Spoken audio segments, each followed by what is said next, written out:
الفتوحات کے اندر بھی موجود ہے کہ نبی پاک علیہ الصلوۃ والسلام کی ولادت اقدس 12 ربیع الاول کو ہے۔ سیرت حلبیہ، مدارج النبوہ، نسیم الریاض، سبل الہدی والرشاد، بیان میلاد نبی، عیون الاثر اور فقہ سیر اور شعب الایمان، دلائل النبوہ، اور اس کے علاوہ ما ثبت بالسنہ، اور اس کے علاوہ المستدرک، اس کے علاوہ حجت اللہ علی العالمین، اس کے علاوہ تاریخ ابن جریر، الوفا، مولد العروس، ابن خلدون اور اروز العرف، تاریخ الخمیس، ان ساری کتابوں کے اندر یہ موجود ہے کہ نبی پاک علیہ الصلوۃ والسلام کی ولادت اقدس 12 ربیع الاول، اس کے علاوہ بھی ہے۔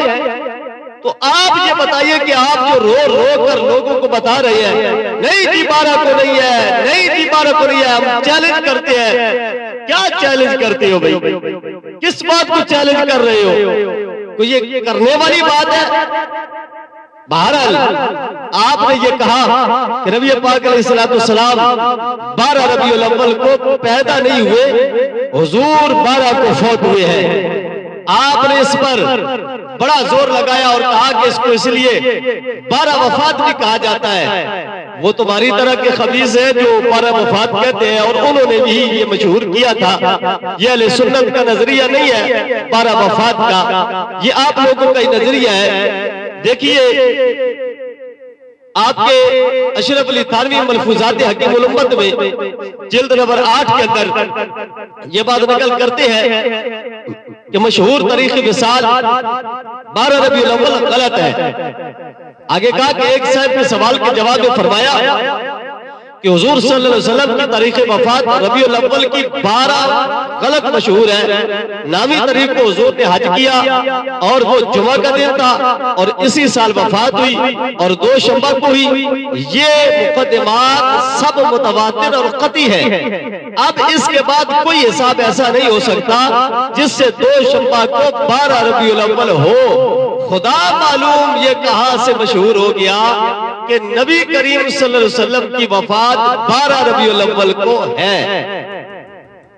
اگر یہ مان بھی لیا جائے، اگر اس کو تسلیم بھی کر لیا جائے تو بھئی حضور کا فرمان ہے حیات خیر لکم، میری حیات بھی تمہارے لیے بھلائی ہے، وممات خیر لکم، اور میرے اس دنیا سے جانا، میری وفات بھی تمہارے لیے بہتر ہے۔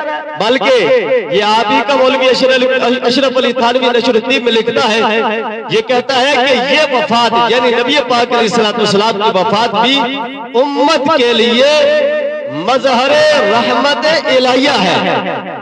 کمال ہے جی، مظہر رحمت الہیہ، حضور کی وفات مظہر رحمت الہیہ۔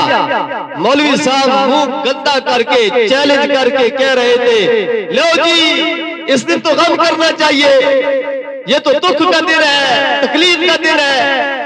بھئی جس دن اللہ کی رحمت ہو اس دن تکلیف ہوتی ہے، اس دن منہ گندا کرنا چاہیے۔ اپنے مولوی کو سمجھاتے ہیں نا کہ اشرف علی تھانوی نے یہ کیوں لکھا کہ یہ وفات بھی امت کے لیے مظہر رحمت الہیہ ہوئی۔ اور مولوی صاحب نبی پاک علیہ السلام کا فرمان ذیشان ہے، کریم آقا صلی اللہ علیہ وسلم کا فرمان ہے کہ 3 دن سے زیادہ سوگ نہیں۔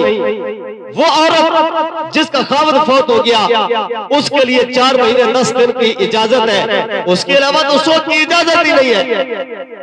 تو آپ لوگوں کو اب کیوں تکلیف ہوئی؟ اس کی وجہ یہ ہے کہ آپ کے ابا جان ابلیس کو اس وقت ہی تکلیف ہو گئی تھی جب حضور پیدا ہوئے تھے، اور اس کی اولاد کو ہر سال اس وقت تکلیف ہوتی ہے جب وہ دن آتا ہے جس دن حضور پیدا ہوئے۔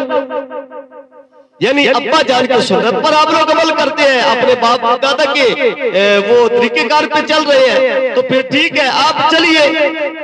اس دن ساری کائنات خوش تھی، وہ نبی ہو یا فرشتی ہو یا اللہ رب العزت کی ذات ہو یا اللہ رب العزت کے پیارے محبوب ہو یا حتیٰ کہ کائنات کے جانور بھی خوش تھے جس دن حضور پیدا ہوئے. تو جب حضور کی ولادت اقدس کا یہ عالم ہے کہ ساری کائنات میں خوشیاں بانٹی جا رہی تھی، کیونکہ میرے نبی کائنات کے لیے رحمت بھی ہے، میرے نبی کائنات کے لیے نعمت بھی بن کر آئے، میرے نبی کائنات کے لیے فضل بھی بن کر آئے. تو جو فضل، رحمت، نعمت ہو اس کے ملنے پر منہ گندا نہیں کرتے، اس کے آنے پر خوشیاں مناتے ہیں. پھر کہتے ہیں جی تم لوگ کہتے ہو کہ وہ جی جو نہیں مناتا وہ کافر ہو گیا، وہ کافر ہو گیا. اور بھائی ہم نے آپ کو کافر نہیں کیا، کہا تم خود اپنے آپ کو کافر کہہ رہے ہو. کس جگہ پہ لکھا ہے کہ جو نبی کا میلاد نہیں مناتا وہ کافر ہے؟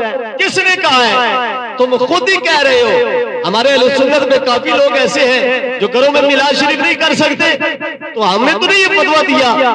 ہاں جس کو تکلیف ہو اس کے بارے میں ہم یہ ضرور کہتے ہیں کہ نثار تیری چہل پہل پہ ہزاروں عید ربیع الاول سوائے ابلیس کے جہاں میں سبھی تو خوشیاں منا رہے ہیں.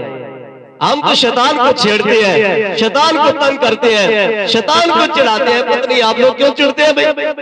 یہ آپ لوگوں کا اپنا مسئلہ ہے بھائی، نہ چڑھا کرے. ہم شیطان کو چھیڑ رہے ہیں، شیطان کو تنگ کر رہے ہیں. آپ لوگوں کو تو ہم نے نہیں کہا. ہاں آپ کو اگر اس سے چڑ ہوتی ہے تو ہم تھوڑا سا اور چڑھائیں گے، تھوڑا سا اور یہ ہر سال پہلے سے زیادہ چڑھاتے رہیں گے اور یہ کہتے رہیں گے کہ حشر تک ڈالیں گے پیدائش مولا کی دھوم مثل فارس نجد کے قلعے گراتے جائیں گے. ہمیں تو تمہارے چھیڑنے میں بھی چاس آتی ہے، تم منہ بناتے ہو ہمیں سکون ملتا ہے، تمہارے منہ پر نحوست چھائی ہوتی ہے، ہمیں تو پیار آ جاتا ہے کہ واہ میرے آقا تمہارے آنے پر شیطان کمینہ رویا تھا، اب اس کی اولاد رو رہی ہے. نہ ایسا کیا کرو. ہم یہ کہیں گے اور کہتے رہیں گے کہ مٹ گئے مٹتے ہیں مٹ جائیں گی عادات تیرے، نہ مٹا ہے نہ مٹے گا کبھی چرچا تیرا.